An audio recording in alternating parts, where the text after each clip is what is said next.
Hello my beautiful YouTube family, welcome छ मेरो Cauchy खेती युट्युब च्यानलमा है। योभन्दा अगाडि चाहिँ मैले तपाईँहरूलाई यहाँ लसुन रोप्दै गरेको देखाएको थिएँ होइन। मेरो लसुन चाहिँ यत्रो यत्रो भयो। अनि लसुनबारीमा नि मैले चाहिँ यी तोरी यसरी हुन्छ खानुको लागि भनेर छरेको थिएँ। तोरी चाहिँ मजाले उम्रेन, किनकि बिउ त्यति राम्रो रहेनछ, धेरै पुरानो भएको थियो। त्यही भएर बा उम्रिँदैन कि भनेर मैले पनि अलिक बाक्लै हालेको थिएँ, त्यही पनि उम्रेन छ मजाले है। अलिअलि उम्रेछ।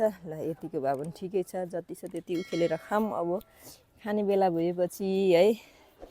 अनि अहिले चाहिँ म यही धेरै पछि यहाँ तपाईँहरूलाई मेरो कौशीको अपडेट गराउँदैछु है। मेरो खोर्सानीहरू पनि यस्तो यस्तो भइसक्यो। म चाहिँ अहिले खासमा चाहिँ यहाँ भ्यान्टा टिप्न आएको। यहाँ भ्यान्टाहरू पनि पहिला कति खाएँ कति टिपेँ होइन, फेरि यहाँ अलिअलि हुँदै रहेछ। अनि भ्यान्टा टिप्नु आएको छु है। अनि अहिले चाहिँ मेरो कौशीमा यस्तै छ। यहाँ चाहिँ मैले यी कोपीहरू बन्दाहरू रोपेको छु, यहाँ भुइँमा राखेको छु ल अरे यसरी। अनि यता चाहिँ मैले योभन्दा तपाईँहरूलाई अगाडि मैले रायो साग पनि रोपेको देखाएको थिएँ होइन। रायो साग चाहिँ मेरो यस्तो भयो, त्यति मजाले भएन होइन। यस्तो त छ, यी कुन उयो भित्तामा त खाली खाली पनि छ, राम्रो भएन र त्यो चाहिँ सबै उखेलेर फालिदिएको है। अनि यता अलिअलि चाहिँ यो खाँदैछौँ। अनि अब यो खाने अलिअलि, अनि यता त खाली खाली नै छ हो। फेरि रोप्नको लागि चाहिँ हामीले यहाँ रायोको बिउ चाहिँ यहाँ छरिसकेको छौँ, उम्रिसकेको छ है। अब यो चाहिँ रोप्ने बेला भएपछि चाहिँ अब यसलाई उखेलेर फेरि रोप्छौँ हामी चाहिँ है। यो चाहिँ मैले चाहिँ कस्तो अहिले चाहिँ बरु अलिक राम्रो हुँदैछ कि साथीहरू मेरो साग। योभन्दा अगाडि त जरक्क भएर धेरै घाम भएर पनि होला कि अलिक अगाडि रोपेर पनि होला कि, तर अहिले चाहिँ राम्रो देखिरहेको छ है। हामीले पनि यहाँको छाना, यहाँ छाना थियो नि त पहिला, यो छाना पनि निकालिदिइहालेँ म। पानी परेको बेला पानीले बेसमारी कुट्यो, नपरेको बेला घामले, त्यही भएर पनि होला। अनि यहाँ बिरुवा हुँदैछ। यो बिरुवा भएपछि चाहिँ फेरि यहाँ सार्नुपर्ने हुन्छ है। यहाँ पनि के को बिरुवा रोप्नको लागि माटो रेडी भइराखेको छ।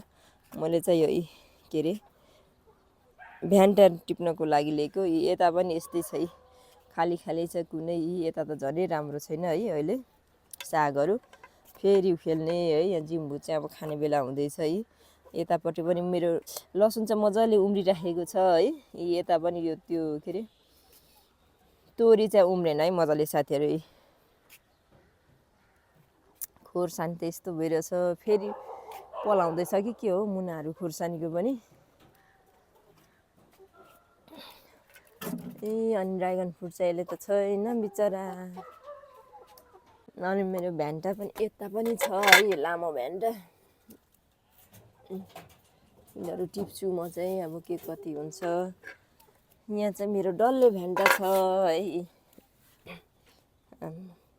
अस्ति नि कति खाएको यो भ्यान्टा त फलै गर्दो रहेछ हौ साथीहरू है। थुप्रो फलिरहेको रहेछ यहाँ चाहिँ अहिले चाहिँ भ्यान्टा टिप्नु हो त साथीहरू। अहिले चाहिँ राम्रै छ है भ्यान्टा मेरो। अस्ति त किराले खाएर कस्तो हुन्थ्यो, अहिले चाहिँ त्यति किराले पनि खाएको छैन, राम्रो छ भ्यान्टा। यहाँको टिप्यो मैले।